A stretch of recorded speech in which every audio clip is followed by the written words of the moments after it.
The poor girl had no ride for a blind date. The single dad CEO at the next table watched her, and Maya always laughed it off. She tried dating in college, but every relationship ended the same way. Guys wanting things she couldn't afford, places she couldn't go, a lifestyle she couldn't maintain.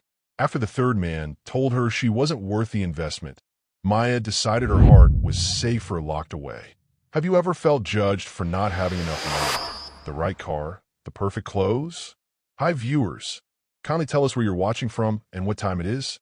Warm welcome to the family. Enjoy the story.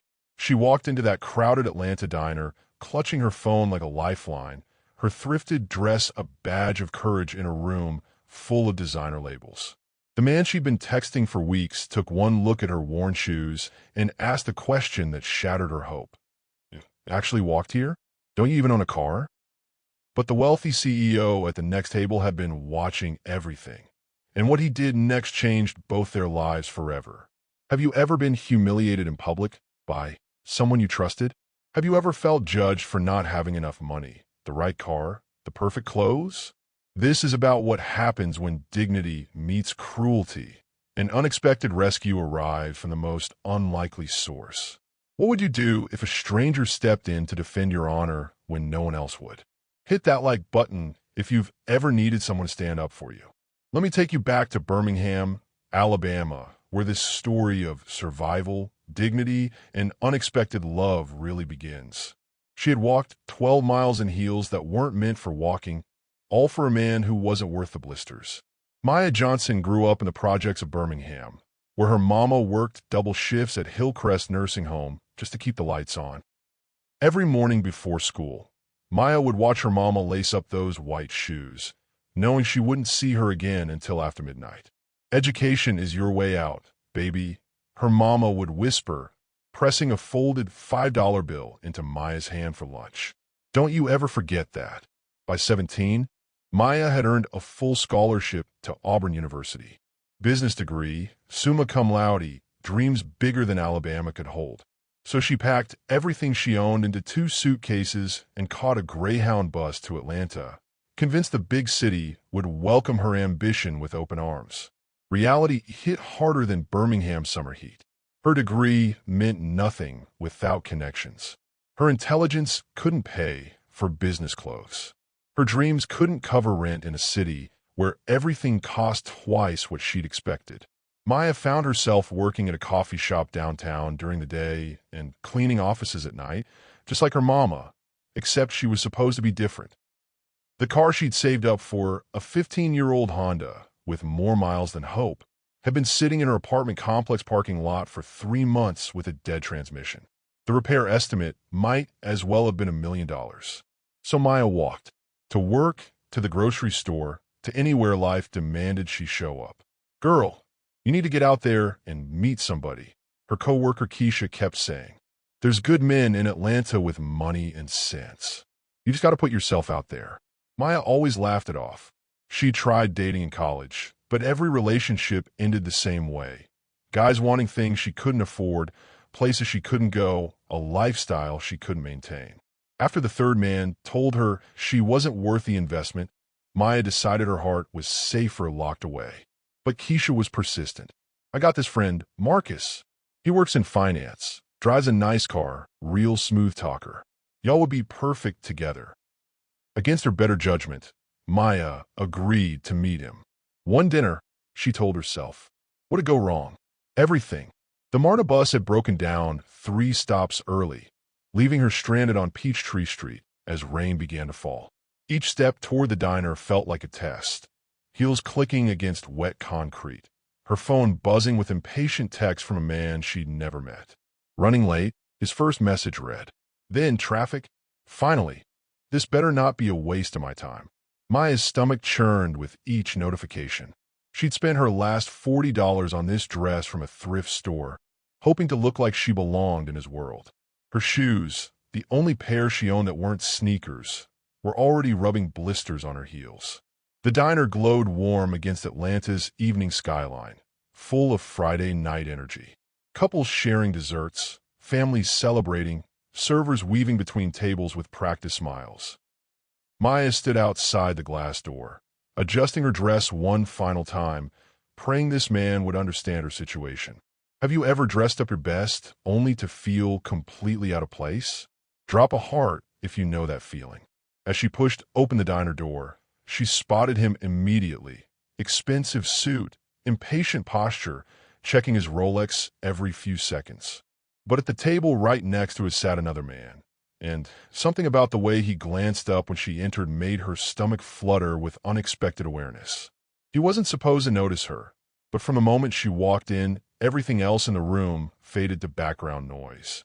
David Chun had moved to Atlanta 6 months ago, leaving behind the ghosts of Charlotte and a tech empire that felt hollow without someone to share it with. At 32, he was the youngest CEO to take a company public in North Carolina's history. But success felt different when you ate dinner alone every night. Tonight was supposed to be simple. Finish his meal, review quarterly reports, drive home to his empty penthouse. Instead, he found himself captivated by the woman standing near the hostess station, adjusting her dress with unconscious elegance. She moved like someone who'd learned to take up less space than she deserved. The diner buzzed with Friday night energy, couples sharing desserts, families celebrating, servers weaving between tables. But David's attention fixed completely on her nervous grace. Her dress was simple but fitted perfectly, her hair swept back to show the delicate curve of her neck. When she smiled at the hostess, something warm flickered in David's chest. He'd been married once. Sarah had been everything society expected: blonde, connected, comfortable in boardrooms and country clubs. But 3 years ago, on a rainy night much like this one, she died in a car accident while driving to surprise him at his office. David had spent every day since wondering if he'd forgotten how to recognize real beauty, real substance. This woman had both. She glanced around the restaurant with wide eyes, clearly looking for someone. David found himself hoping whoever she was meeting deserved the effort she'd obviously put into tonight. Her shoes were worn but polished, her purse small but held with dignity. Everything about her spoke of someone who took pride in what little she had. Then Marcus Webb walked in. David's jaw tightened immediately. He knew Webb from Atlanta's financial circles, a gambling addict who talked big but lived off credit cards and borrowed time. 3 different casinos had banned him for unpaid debts. His suits were expensive, but David happened to know Webb hadn't paid his rent in 2 months. The woman's face lit up when she saw Webb approaching. She stood straighter, smoothed her dress one more time, extended her hand for what should have been a warm greeting. Instead, Webb looked her up and down with visible disappointment. "You must be Maya," Webb said, not bothering to lower his voice. "I was expecting, well, never mind. Did you really walk here?" David watched Maya's smile falter. The bus broke down a few stops away. "I'm sorry I'm a little late." The bus. Webb laughed loud enough for nearby tables to hear. "You don't have a car? In Atlanta? That's wow. This is already going great." David's fork clattered against his plate. Around the restaurant, conversations began to quiet as Webb's voice carried. "Look, I'm not trying to be rude," Webb continued, though his tone suggested exactly the opposite. "But I specifically asked Keisha to set me up with someone who had her life together." "You actually walked here? Don't you even own a car?" The entire diner fell silent. Maya's face flushed, but she kept her chin up. "I'm sorry. I should have been clearer about my situation." "This is embarrassing," Webb muttered, loud enough for everyone to hear. David had heard enough. Have you ever witnessed someone being cruel to another person? Did you step in, or do you wish you had? The CEO's chair scraped against the floor as he stood, his 6-foot frame casting a shadow over Marcus's table. Every eye in the diner turned to watch as he approached, and his first words made Marcus's face go pale. "Funny thing about embarrassment, Webb. It usually reveals more about the person causing it." Some words cut so deep they silence an entire room, and Marcus Webb had just said them loud enough for everyone to hear. Maya felt every stare in the diner burning into her skin. The cheerful Friday night atmosphere had died completely, replaced by the kind of uncomfortable silence that makes servers stop moving and couples pause mid-conversation. Even the soft jazz playing overhead seemed absurdly cheerful against the tension. "I mean, seriously, Marcus continued, apparently oblivious to the attention he'd drawn. What kind of grown woman doesn't have a car in Atlanta? This is embarrassing. Maya's hands trembled slightly as she reached for her purse. 3 years of college, a business degree, 2 jobs, and this man had reduced her worth to the contents of her driveway. I'm sorry, she repeated quietly. I should have been clearer about my situation. But Marcus wasn't finished. He leaned back in his chair with the confidence of a man who'd never worried about bus fare or walking in the rain. Look, I'm sure you're a nice person, but I work hard for what I have. I drive a BMW. I live in Buckhead. I eat at nice places. I can't be seen with someone who shows up to dates on foot. The cruelty in his words hit Maya like a physical blow. She'd known this was a mistake.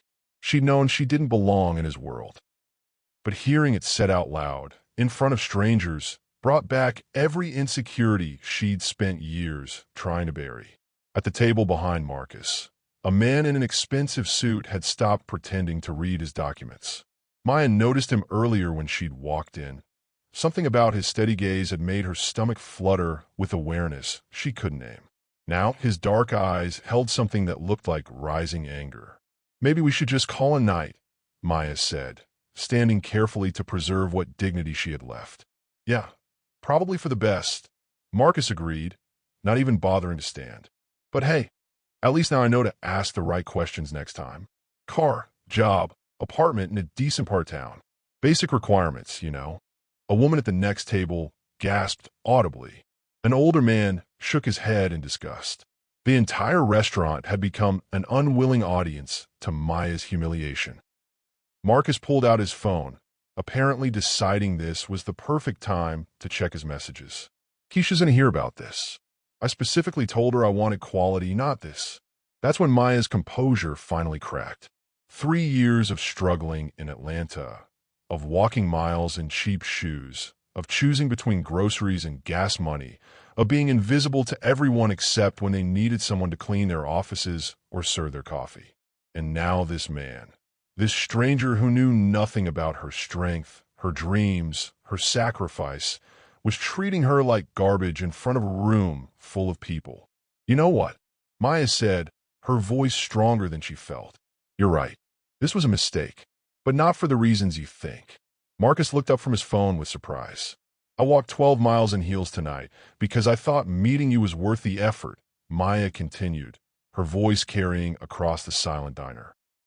I spent my last $40 on this dress because I want to look nice for you. I worked 2 jobs for 3 years, put myself through college, and built a life from nothing. But you're right, we're not compatible. Because I have something you'll never afford. Oh yeah? What's that? Class. What would you do if a stranger defended you like this? Would you be grateful or embarrassed? The silence that followed was broken by the scrape of a chair. The man from table 7 stood up, his 6-foot frame commanding attention as he approached their table with controlled precision. He didn't know her name, but he knew cowardice when he saw it. And he'd be damned if he'd sit there and watch it happen. David Chun moved with the controlled precision that had built his tech empire, but his voice carried something warmer as his eyes flickered to Maya's face, checking if she was okay, without making her feel pitted. Marcus Webb, right? David said, his tone conversational, but carrying the authority of boardrooms and million-dollar deals. Didn't you just declare bankruptcy last month? Funny how that works with all those investments you've been bragging about. Marcus's face went pale. I don't know what you're talking about. The gambling debts to 3 different casinos might refresh your memory, David continued smoothly. Cherokee, Harrah's, and that private game in Buckhead where you owe Bobby Chun. No relation, by the way, about $40,000. The diner had become completely silent. Even the kitchen staff had stopped moving. Who the hell are you? Marcus demanded, but his voice had lost its earlier confidence. Someone who actually pays his bills, David replied. He turned to Maya, his expression softening. Ma'am, I couldn't help but overhear. Would you like to join me for dinner instead? I have a table for 2, and honestly, the company would be an improvement. Maya stared at him, speechless. This stranger, this obviously wealthy, handsome stranger, was offering to rescue her from the most humiliating night of her life. Now wait just a minute. Marcus sputtered, standing up. You can't just. Actually, I can, David interrupted. Because unlike you, I wasn't raised by wolves. And unlike you, I can afford to treat a lady with respect. An older woman at a nearby table started clapping slowly. Then another person joined in. Within seconds, half the diner was applauding David's intervention. Marcus looked around the room, realizing he'd become the villain in front of an audience. "This is ridiculous," he muttered. "I'm out of here." He threw a 20 on the table and headed for the door, but David's voice stopped him. "Webb." Marcus turned around reluctantly. "The bankruptcy court might be interested to know about that BMW you're so proud of, especially since it's supposed to be listed as an asset in your filing." Marcus's face went red. "You don't know what you're talking about. I know you bought it with money you borrowed from your sister's college fund," David said calmly. "I also know she doesn't know that yet, but she will if you ever speak to another woman the way you just spoke to this one." The silence stretched until Marcus finally stormed out, leaving Maya standing there in shock. David turned back to her, his expression gentler now. "I'm sorry that happened to you. Nobody deserves to be spoken to like that, especially someone brave enough to show up despite everything working against her." Maya found her voice. "You didn't have to do that." "Actually, I did," David said simply. "And I meant what I said about dinner. That is, if you're comfortable joining a stranger who just made quite a scene." The diner's atmosphere had completely shifted. People were smiling now, some even giving David approving nods. The hostess approached with a menu and a warm smile for Maya. "Table for two?" she asked hopefully. Maya looked at this man who'd stepped in when no one else would. He wasn't looking at her like she was broken or needed saving. He was looking at her like she was worth defending. What would you do if a stranger defended you like this? Would you be grateful or embarrassed? "I'd like that," Maya said quietly. "But I should probably warn you, I'm not exactly BMW material." David's smile was warm and genuine. "Good thing I prefer authentic over artificial. I'm David, by the way. David Chun." "Maya Johnson," she replied, accepting his extended hand. "And thank you for what you did back there." As Marcus stormed out, leaving her standing there in shock, the CEO turned to her with eyes that seemed to see straight through her defenses. "I'm sorry that happened to you," he said simply. "And I meant what I said about that ride." She'd spent years refusing charity, but when he opened the passenger door of his Tesla, it didn't feel like pity. It felt like possibility. 2 hours later, Maya found herself laughing, actually laughing for the first time in months. David Chun was nothing like she'd expected from a wealthy CEO. He ate his burger with both hands, told self-deprecating stories about his early business failures, and listened to her talk about her community work with genuine interest. "You run a literacy program?" David asked, leaning forward slightly. "How did that start?" Maya hesitated. She learned how to talk about her volunteer work on dates. Men usually saw it as either showing off or wasting time that could be spent on them. But David's attention felt different. Focused. Respectful. "My mama never learned to read properly," Maya said. "She was embarrassed about it her whole life. I started the program at the community center because there are dozens of adults in my neighborhood dealing with the same shame." "That's incredible," David said, and she could tell he meant it. "How many people have you helped?" 47 so far, Maya replied, surprised by how easy it was to talk to him. "We meet twice a week. I use my own materials mostly, but we're always struggling for funding." David nodded thoughtfully. "What would make the biggest difference for the program?" Before Maya could answer, the server appeared with their check. David reached for it immediately, but Maya's hand shot out to stop him. "We can split it," she said quickly. "Maya." David's voice was gentle but firm. "After what that idiot put you through tonight, please let me get dinner. It's not charity. It's basic human decency." She studied his face, looking for signs of pity or superiority. Instead, she found something she'd rarely seen from men: respect. "Okay," she said finally, "but I'm buying coffee next time." "Next time?" David's smile widened. "I was hoping you'd say that." Outside the diner, Atlanta's skyline glittered under a clear night sky. David's Tesla sat at the curb like something from a movie, sleek, silent, probably worth more than Maya made in 2 years. "This is beautiful," Maya said softly, running her fingers along the car's smooth surface. It's just a car, David replied, opening her door. Transportation to get from one place to another. But as they drove through Atlanta's evening traffic, the Tesla's silence felt intimate after the diner's chaos. The city's lights streamed past them like fallen stars, and Maya found herself stealing glances at David's profile in the dashboard glow. "Can I ask you something?" Maya said as they stopped at a red light. "Anything. Why did you step in tonight? You didn't know me. It wasn't your problem." David was quiet for a long moment. "My wife died 3 years ago," he said finally. "Accident." For months afterward, people treated me like I was broken. Pitying looks, careful voices like I might shatter if they spoke too loud. Maya's heart clenched. But a few people, strangers, mostly, treated me like I was still human, David continued. Still worth talking to normally, worth defending if someone was cruel. It made all the difference. The light turned green, but neither of them moved.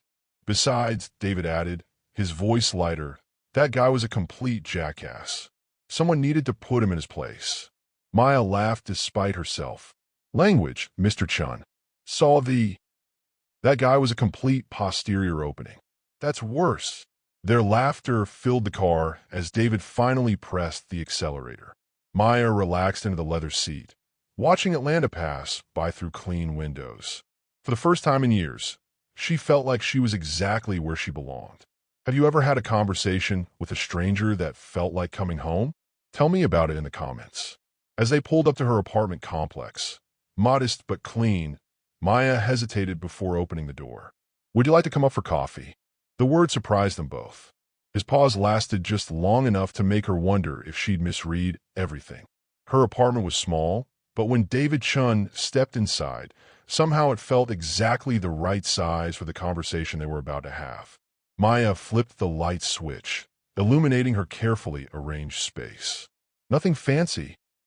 Second-hand furniture she'd painted herself, plants crowding the fire escape outside her window, textbooks stacked on every surface. But everything had its place, everything had purpose. "Coffee?" she asked, already moving toward the kitchen. David nodded, his eyes taking in details. A photo of her and an older woman, her mother, he guessed, both wearing graduation caps. Community college diplomas framed on the wall. A guitar leaning against the corner, well used. "You play?" he asked, pointing. "Badly."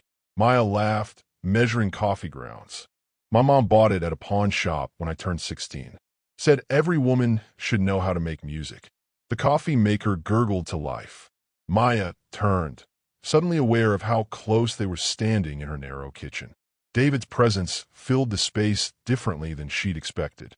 Not overwhelming, just present. "Your mother sounds wise." "She is. Worked double shifts at a nursing home my whole life.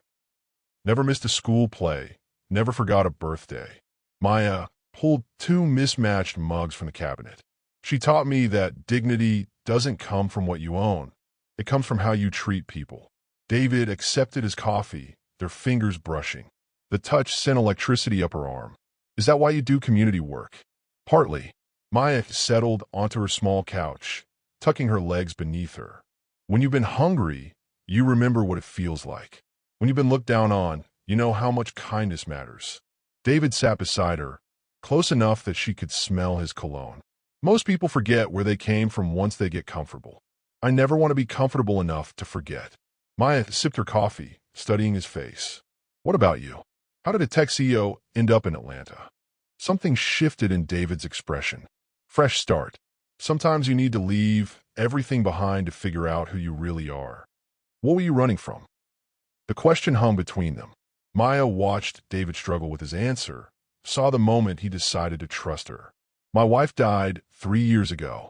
Car accident on I-85 just outside Charlotte." His voice was steady, but his hands trembled slightly. "I was supposed to be with her that night. Chose work instead." Maya set down her coffee cup, reaching for his hand without thinking. "David, everyone kept telling me it wasn't my fault, but when someone dies while you're in a conference room arguing about profit margins." He squeezed her fingers. "I couldn't stay in that house, couldn't keep pretending the success mattered. So you came here to start over." "I came here to disappear." David's eyes met hers. But tonight, watching what happened to you in that diner, I remembered what it feels like to care about something besides numbers on a screen. Maya's heart hammered against her ribs. The space between them seemed to shrink with each word.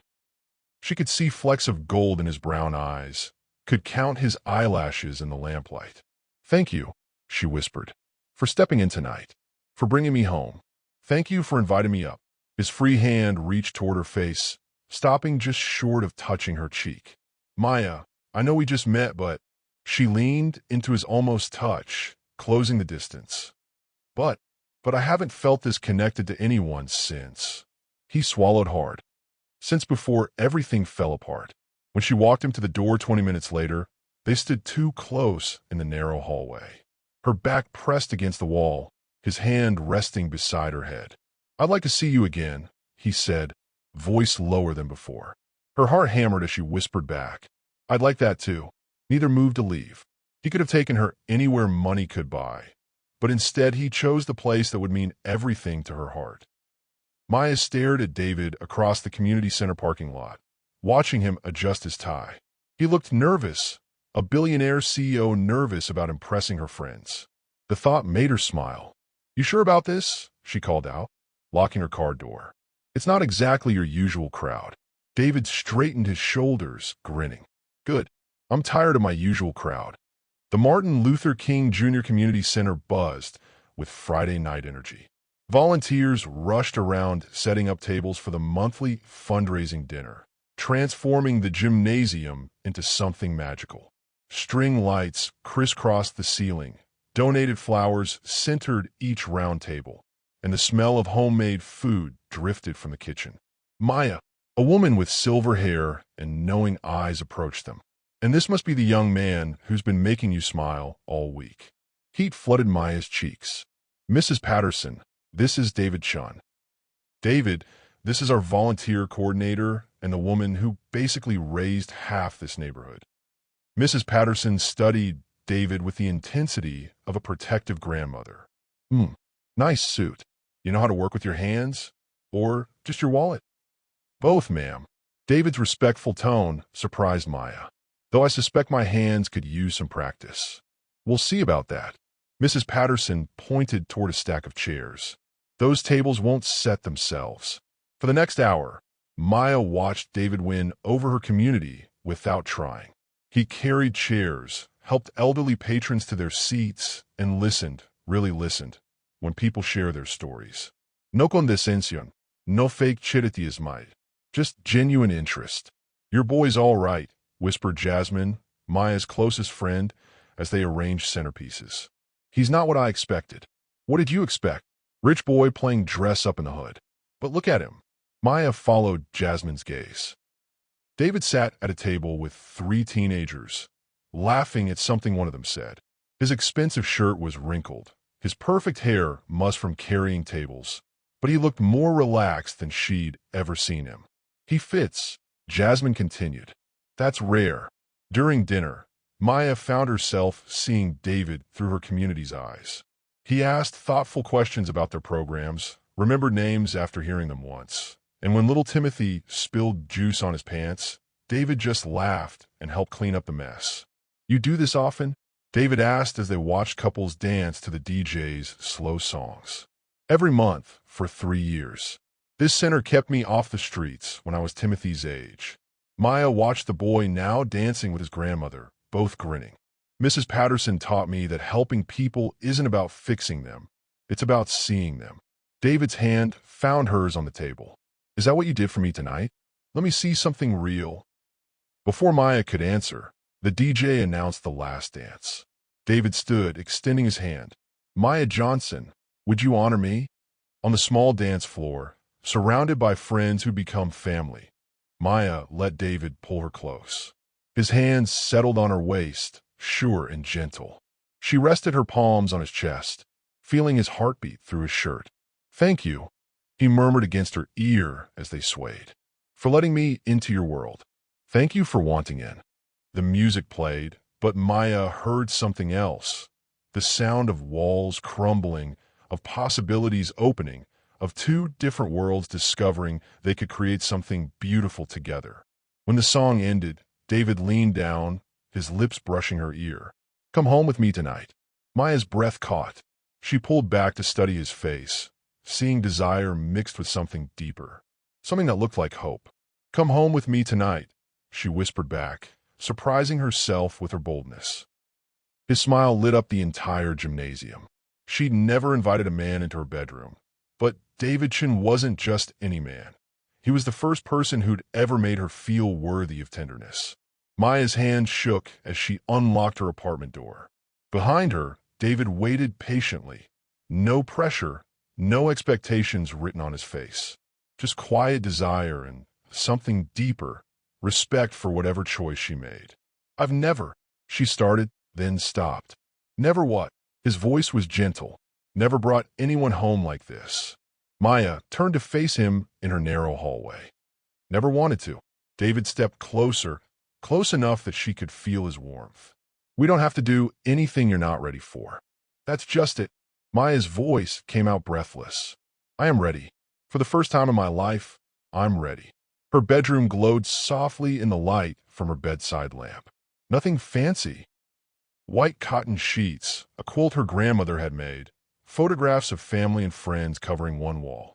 But when David looked around, his expression held reverence. "It's perfect," he said. "Just like you." Maya's heart hammered as she moved closer to him. "I'm not perfect, David.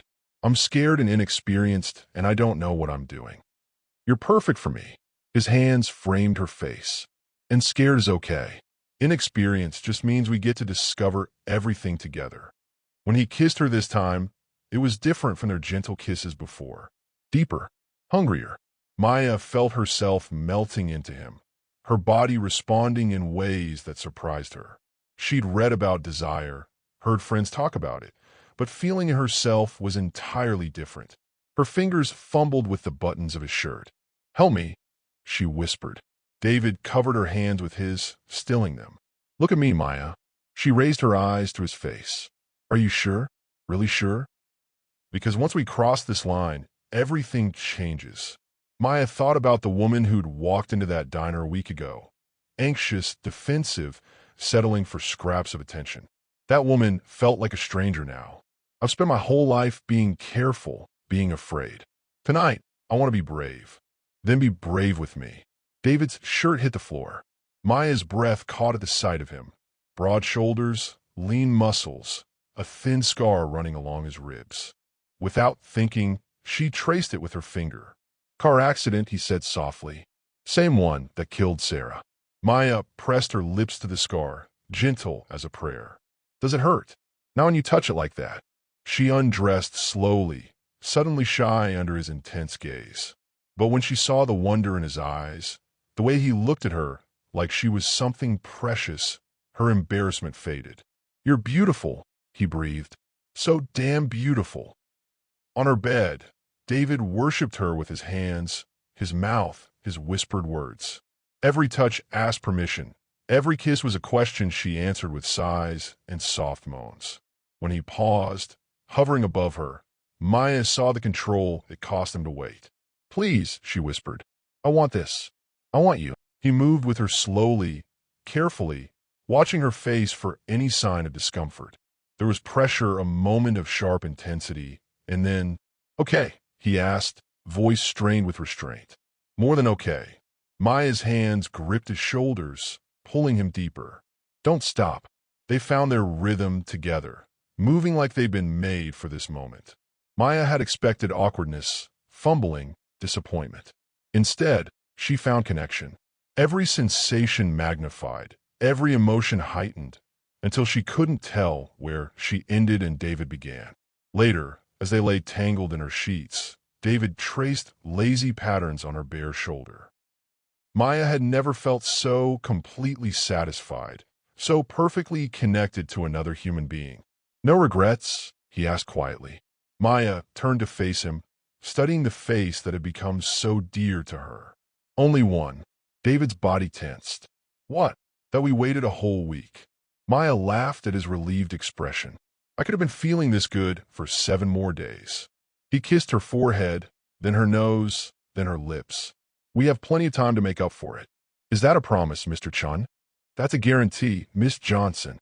As Maya drifted towards sleep, wrapped in David's arms, she marveled at how completely her life had changed. 1 week ago, she'd been walking to a diner in worn shoes, hoping for basic human decency. Tonight, she'd found love. Some truths are harder to share than others, but David Chun had learned that love without honesty is just beautiful pretending. Morning light streamed through Maya's sheer curtains, painting golden squares across her rumpled bedsheets. She woke slowly, aware of warmth beside her, of arms that had held her all night.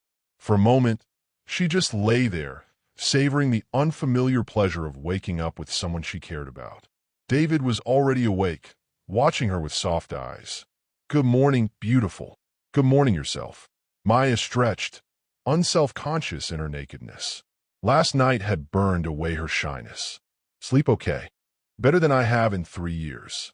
David's fingers traced her collarbone. "You? Like I was exactly where I belonged." They made coffee together in her small kitchen, moving around each other with surprising ease. David wore his wrinkled dress shirt. Maya had thrown on an oversized t-shirt that hit mid-thigh. Domestic and intimate and perfect. "Maya," David said as they settled at her small table, "there's something I need to tell you about why I moved to Atlanta." Her stomach tightened. "Okay. I told you Sarah died in a car accident." "That's true. But I didn't tell you." David stared into his coffee mug. "I didn't tell you why she was driving that night." Maya reached across the table, covering his hand with hers. "You don't have to." "Yes, I do." David's grip tightened on her fingers. "She was coming to surprise me at the office. We'd been fighting about work, about how many hours I was putting in, how I'd missed another dinner, another event that mattered to her. She wanted to bring me food and to tell me she was pregnant." The words hit Maya like a physical blow. "Oh, David, she died on I-85 in the rain, carrying Chinese takeout and a positive pregnancy test." David's voice cracked. "I found the test in her purse at the hospital." She'd never gotten the chance to surprise me. Maya stood, moving around the table to wrap her arms around his shoulders. He buried his face against her neck, and she felt moisture on her skin. "I killed them both," he whispered. "My wife and my child, because I couldn't leave work early one damn time." "No." Maya's voice was fierce. "Listen to me, David Chun. You didn't kill anyone. The rain killed them. The other driver killed them. Circumstance and tragedy and terrible timing killed them. Not you. If you'd been home, you might have been in that car too. Or she might have left 5 minutes earlier or later and avoided the accident entirely. You can't live in the land of what if." Maya pulled back to cup his face in her hands. "Guilt is not honoring their memory. Living is." David searched her eyes. "How do you know exactly what to say?" "Because I know what it's like to carry weight that isn't yours to carry." Maya kissed his forehead gently. "I blamed myself when my dad left. Thought if I'd been better, smarter, less trouble, maybe he would have stayed. Took me years to realize that his leaving was about him, not me." They sat in silence for a while, holding each other in the morning light. Maya felt the shift between them. Deeper trust, a foundation being built from shared wounds and mutual healing. "I've never told anyone about the pregnancy test," David said finally. "Thank you for trusting me with it. Thank you for not running when I shared it." Maya laughed softly. "Where would I run to? This is my apartment." David's chuckle was watery but genuine. "Good point. Besides," Maya said, settling more comfortably in his lap, "I'm done running from good things just because they scare me." Neither noticed the photographer across the street. Telephoto lens focused on their window, capturing their tender embrace for tomorrow's gossip sites. The photo was innocent enough, a man and woman embracing in morning light. But in the wrong hands, even love can look like scandal. Maya's phone buzzed insistently on her nightstand. Once. Twice. A rapid-fire series of notifications that dragged her from sleep. Beside her, David stirred, his arm tightening around her waist. "Someone's popular this morning," he murmured against her neck. Maya reached for her phone, squinting at the screen. 17 text messages. 12 missed calls. Her stomach dropped. The first message was from Jasmine. "Girl, call me now." The second from Mrs. Patterson. Honey, you need to see this. Maya sat up, suddenly wide awake. David, wake up. What's wrong? He was instantly alert, years of corporate crisis management kicking in. Maya's hand shook as she opened her browser, typing in her own name. The results made her blood run cold. Tech CEO's mystery woman identified from community center to corner office romance. Who is Maya Johnson? The photos were everywhere. Her face, David's face, their embrace through her apartment window. Images from the community center dinner, David helping her into his car, even a grainy shot of them dancing. How did they? Maya's voice cracked. We were in my apartment. My private apartment. David took the phone from her trembling hands, his jaw tightening as he scrolled through article after article. Professional photographers. Long-range lenses. They've been following us. Following us? Why? Because I'm worth $5 billion, and you're... David's face went gray. God, Maya, I'm so sorry. This is my fault. I'm what? Maya grabbed the phone back, reading aloud from one particularly nasty blog post. A community center volunteer who caught the eye of Atlanta's most eligible bachelor. Sources say Johnson works multiple low-paying jobs and has no college degree. Her voice rose with each word. Friends describe her as ambitious and determined to improve her circumstances. The implication was clear. Gold digger. Opportunist. Woman using her looks to climb social ladders. Maya's second job called while she was reading. Then her volunteer coordinator. Then her mother. This is a nightmare, Maya whispered, staring at her phone. Everyone's going to think. They're going to think you're amazing, just like I do. David pulled her into his arms. And anyone who doesn't can go to hell. But Maya knew better. She'd grown up poor in the South. She understood exactly what people would think about a girl like her dating a man like David. By noon, the situation had exploded. Maya's photo appeared on 3 major gossip websites. Her social media accounts were flooded with comments, ranging from supportive to vicious. Someone had found her high school graduation photo and posted it with cruel commentary about her transformation. Maya sat on her couch, laptop open, reading every horrible word. David had called his publicist, his lawyer, his security team. But damage control couldn't undo what was already out there. Maya Johnson, 24, works at a nonprofit and volunteers at the MLK Community Center, she read from her laptop. Friends say she's never had a serious boyfriend and was recently set up on a blind date that went badly. Less than a week later, she was spotted with Chun at an upscale restaurant. Stop reading that garbage, David said, closing her laptop. They're making me sound pathetic. Like I was so desperate after one bad date that I threw myself at the first rich man I could find. Anyone who knows you knows that's not true. But nobody knows me. Maya's voice was small. That's the problem. I'm just some poor girl from Birmingham who got lucky. That's the story they're telling, and it's going to stick. David's phone rang. His publicist with more bad news. The story had been picked up by entertainment news shows. Photographers were outside Maya's apartment building. Someone had called her job asking for comment. I need to fix this, David said after hanging up. How? By making sure everyone knows exactly who you are and why I'm the lucky one. But Maya had a sinking feeling that in the world of public opinion, the truth was just another story competing for attention, and hers was already being written by people who'd never met her. She'd worked 3 years to build her reputation at the nonprofit, but it only took 3 days of dating a wealthy man for people to question her integrity. The Horizon Community Foundation's conference room felt different on Monday morning. Maya had sat in this same chair for hundreds of meetings, but today the polished table seemed wider, the faces around it more distant. Her supervisor, Janet, shuffled papers nervously while board members avoided eye contact. Maya, we need to discuss the recent media attention, Janet began, her voice carefully neutral. What about it? Maya kept her tone steady, though her heart raced. Board member Patricia Williams cleared her throat. Some of our major donors have expressed concerns. Concerns about what, exactly? About perception, about how your personal relationships might affect the foundation's reputation. Patricia's words were measured, practiced. We depend on community trust and donor confidence. Maya felt heat rising in her chest. Are you questioning my work performance? Not at all, Janet said quickly. Your work has been exemplary, but we have to consider optics. Optics? Maya repeated the word slowly. You mean the optics of a black woman dating a wealthy Asian man? Uncomfortable silence filled the room. This isn't about race, Patricia protested. It's about the appearance of impropriety. What impropriety? Dating someone who treats me with respect? Or being poor before I met him?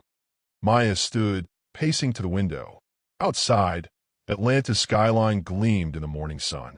Somewhere out there, David was in his own conference room, probably fielding similar uncomfortable conversations. Look, said board member Robert Kim, we're not saying you've done anything wrong. But these articles, they paint a certain picture. What picture is that, Robert? Young woman, struggling financially, suddenly dating a billionaire. He shrugged apologetically. People draw conclusions. People draw conclusions because that's the story you're choosing to believe. Maya turned back to face the room. I've worked here for 3 years. I've never asked for special treatment, never cut corners, never used my position for personal gain. My dating life has nothing to do with my professional integrity. Janet leaned forward. Maya, we're trying to protect you here. Maybe it would be better if you took some time off. Let things cool down. Time off. Maya's voice was flat. You mean until I stop being an embarrassment? That's exactly what you mean. Maya gathered her purse, her dignity wrapping around her like armor. I'll save you the trouble. I quit. Maya, wait. No. She paused at the door. I've spent my life proving I deserve respect. I won't spend it begging people who should already know my worth. Maya walked out of the building with her head high, but by the time she reached her car, tears were streaming down her face. She called David, but his phone went straight to voicemail, probably in meetings dealing with his own fallout. Her phone buzzed with a text from Jasmine. Coffee? Now. You shouldn't be alone. At the coffee shop, Maya broke down completely. They think I'm a gold digger. My own colleagues, people I've worked alongside for years, think I'm using David for his money. Their opinion says more about them than you, Jasmine said firmly. Does it? Or does it say something about how the world sees relationships like ours? Maya wiped her eyes. Poor girl, rich man. There's only one story people want to believe. Then tell a different story. Ow! By living it. By being exactly who you've always been and letting the rest of the world catch up. Maya's phone lit up with David's name. She answered on the first ring. Maya, I just heard. I'm coming to get you. David, we're going to fix this. Together. His voice was fierce with determination. I have an idea, but I need to ask you something first. What? Marry me. Maya's coffee cup clattered against the saucer. What? Not because of the pressure. Not because of what people are saying. Because I can't imagine my life without you in it. And I'm tired of pretending timing matters when you've already changed everything. He planned to wait 6 months, maybe a year, but love doesn't follow timelines, and Maya Johnson deserved to know exactly where she stood. Maya stared at her phone, David's words echoing in her head. Around her, the coffee shop continued its normal rhythm. Orders being called, laptops clicking, conversations humming, but everything felt suspended in the moment between his question and her answer.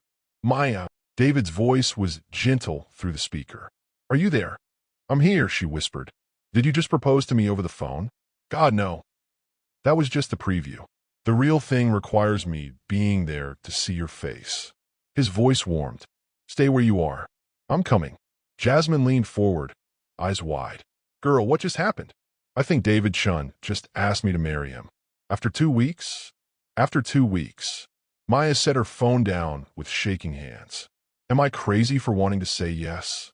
Are you happy? Maya considered the question. Despite the media chaos, the job loss, the judgment from people she'd thought were friends, one truth remained constant. David made her happy. Not his money, not his status, him. The way he listened when she talked, the way he valued her opinions, the way he defended her in that diner without knowing her name. Yeah, she said softly. I'm happy. Then the timing doesn't matter. 20 minutes later, David walked into the coffee shop looking like he'd run every red light in Atlanta. His usually perfect hair was mussed, his tie slightly crooked. He scanned the room until his eyes found hers, and his entire face softened. He walked straight to her table, dropped to one knee right there between the coffee counter and the window, and pulled out a small velvet box. The entire coffee shop went silent. "Maya Johnson," he said, his voice carrying clearly in the sudden quiet. "2 weeks ago you walked into my life and reminded me what it means to be brave. You've shown me what real strength looks like, what genuine kindness feels like, and what it means to love someone for exactly who they are." Maya's hands flew to her mouth. This was really happening. I know the timing is crazy. I know people are going to have opinions about us, about this, about everything. But I also know that I want to wake up next to you every morning for the rest of my life. I want to support your dreams, defend your honor, and build something beautiful with you. David opened the box, revealing a ring that took Maya's breath away. Not enormous, not ostentatious, but perfect. A classic solitaire that caught the afternoon light and threw rainbows across his hands. "I'm not asking you to need me, Maya. I'm asking if you want to choose me, every day, as your equal partner. Will you marry me?" Maya looked around the coffee shop at the faces watching them. Strangers holding their breath, Jasmine crying openly, even the barista leaning over the counter to get a better view. A week ago, public attention would have terrified her. Now, she realized she didn't care who was watching. "What if I'm not ready?" she asked, her voice barely audible. "What if I mess this up?" David's smile was tender. "Then we'll mess it up together, and we'll figure it out together, and we'll build something stronger because we did it as a team." Maya thought about her mother, who'd raised her to believe in love, but never to depend on it for survival. About her grandmother, who'd told her to never settle for less than she deserved.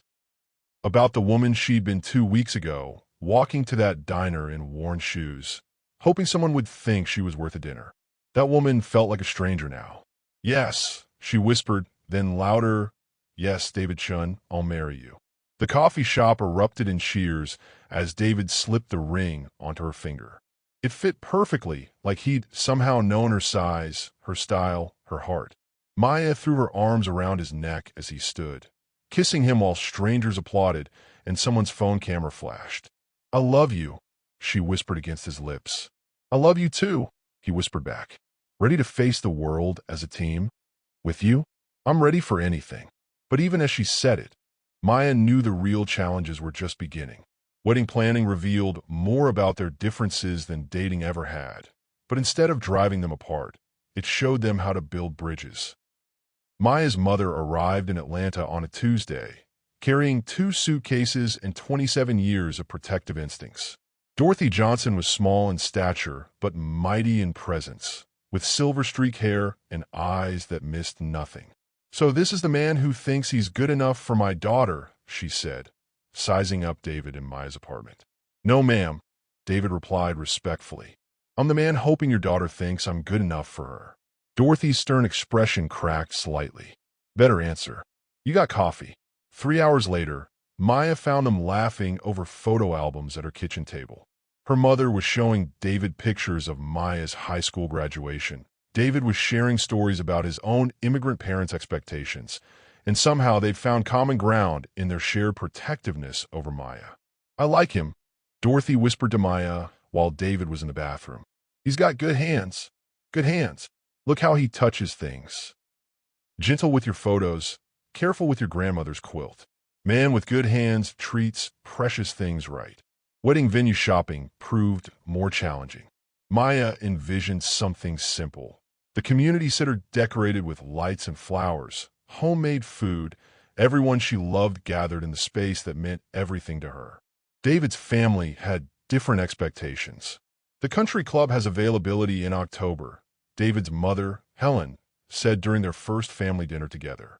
"It's elegant, appropriate for a Chun family wedding." Maya felt herself shrinking. The Chun family restaurant, because of course they owned a 5-star establishment, intimidated her with its crystal chandeliers and servers who knew everyone by name. "Actually," Maya said carefully, "we were thinking somewhere more personal. The community center where we had our first real date." Helen's smile tightened almost imperceptibly. "How quaint." "It's where Maya volunteers," David said firmly. where she's made a difference in people's lives. It matters to her, so it matters to me. The silence stretched uncomfortably until David's father, James, cleared his throat. Son, your mother just wants what's best. What's best is Maya being comfortable on her own wedding day. David's voice was calm, but unmovable. We'll find a compromise that honors both our families. That night, in David's penthouse apartment, Maya stared out at Atlanta's glittering skyline. Your mother hates me. My mother doesn't hate you. She's protective, and maybe a little classist. David wrapped his arms around her from behind. She'll come around. What if she doesn't? Then that's her loss. David turned Maya in his arms. I'm marrying you, not my mother's approval. They found their compromise in Piedmont Park's conservatory, elegant enough for the Chins, meaningful enough for Maya, beautiful enough for everyone. Helen contributed centerpieces and coordination. Dorothy handled catering with help from the community center ladies, and Maya designed invitations that told their story. You sure about this? Maya asked David one evening, addressing invitations at her kitchen table. It's not too late to run. Run from you? Never. David kissed the top of her head. Run toward our future together? Every day. The engagement photos came back perfect. David and Maya laughing in the conservatory where they'd marry, surrounded by flowers and sunlight.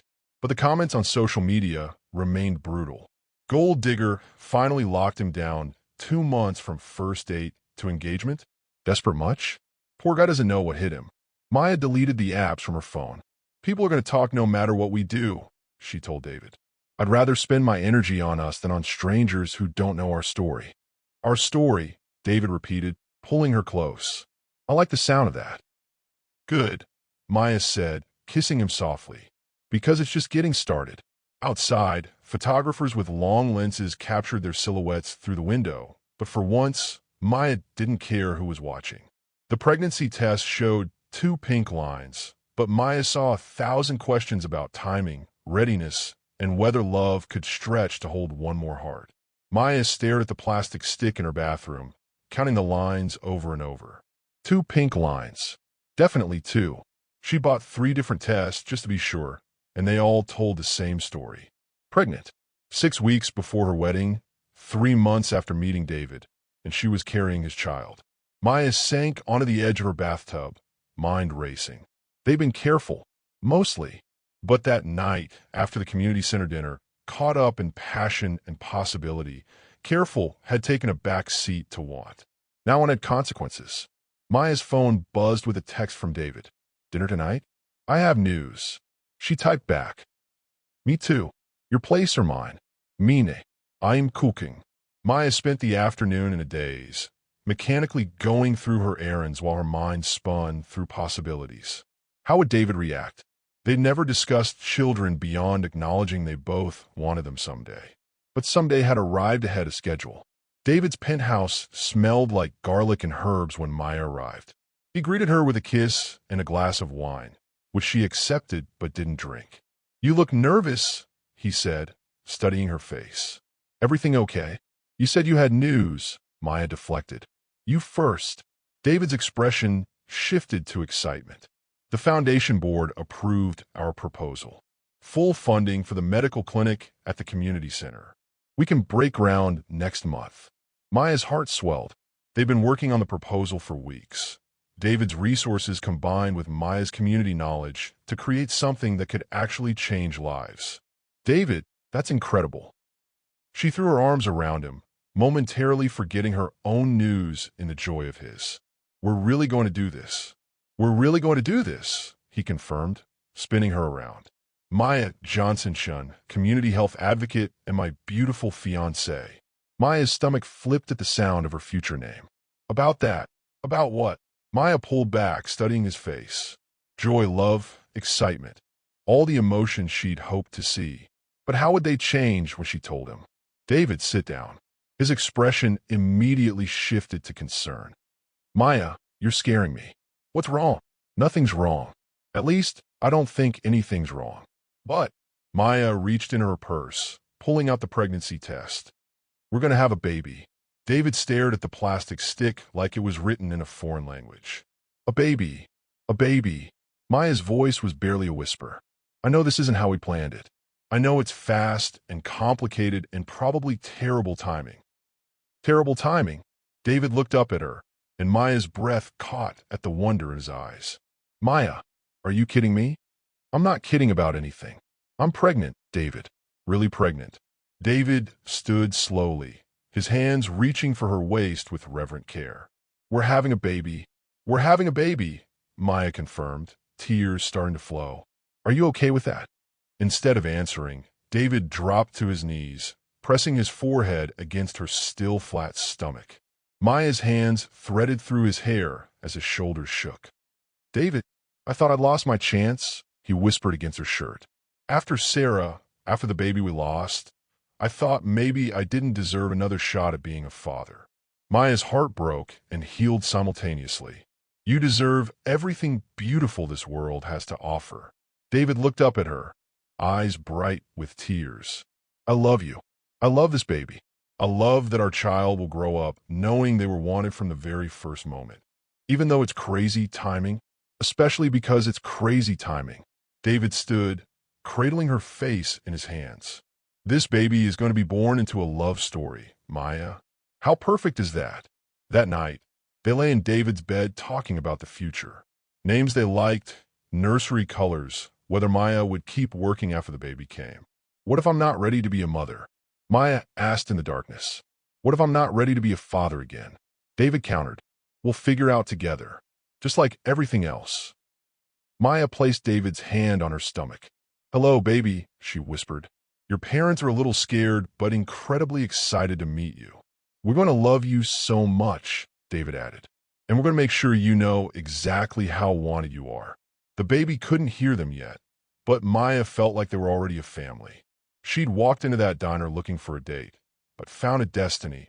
And as she walked down the aisle toward David Chun, Maya Johnson knew this was just the first step of their real adventure. Maya's reflection stared back at her from the bridal suite mirror, and for a moment, she didn't recognize herself. Not because she looked different, though the simple silk dress and delicate veil were more elegant than anything she'd ever worn, but because she looked complete. You ready, baby girl? Dorothy asked, adjusting Maya's veil one final time. I think so. Maya placed her hand on her small bump, still barely visible at 4 months. We're ready. The conservatory glowed in the late afternoon light, filled with everyone who mattered. Maya's community center family sat beside David's corporate colleagues. Her childhood friends mixed with his prep school buddies.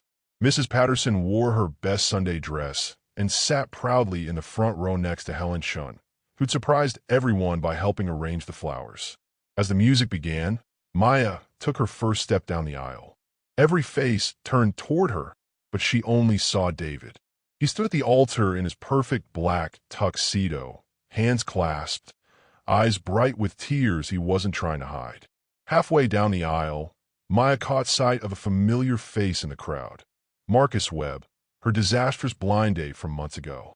He nodded respectfully, and Maya realized he was there with his new girlfriend, a kind-looking woman who'd apparently helped him get his gambling addiction under control. Even disasters could lead to growth.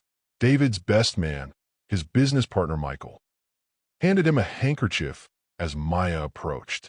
David dabbed his eyes, never breaking eye contact with her. Hi, Maya whispered when she reached him. Hi yourself, David whispered back. You look incredible. You clean up pretty nice too. The officiant, Pastor Williams from Maya's childhood church, smiled at their exchange. Dearly beloved, we gather today to celebrate the union of Maya and David, two souls who found each other in the most unexpected way. Maya barely heard the opening words. She was lost in David's eyes, in the way he looked at her, like she was the only person in the world.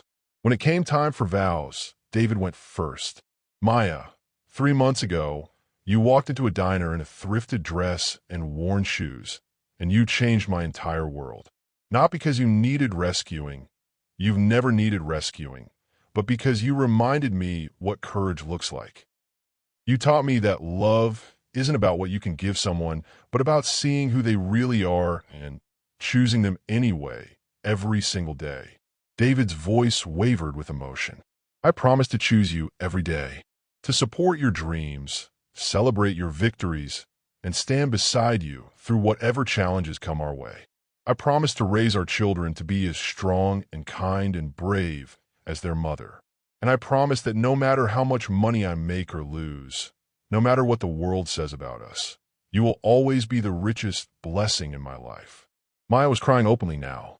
When Pastor Williams nodded to her, she took a shaky breath. David, you saw my worth before I believed in it myself. You defended my honor when I was too shocked to defend myself.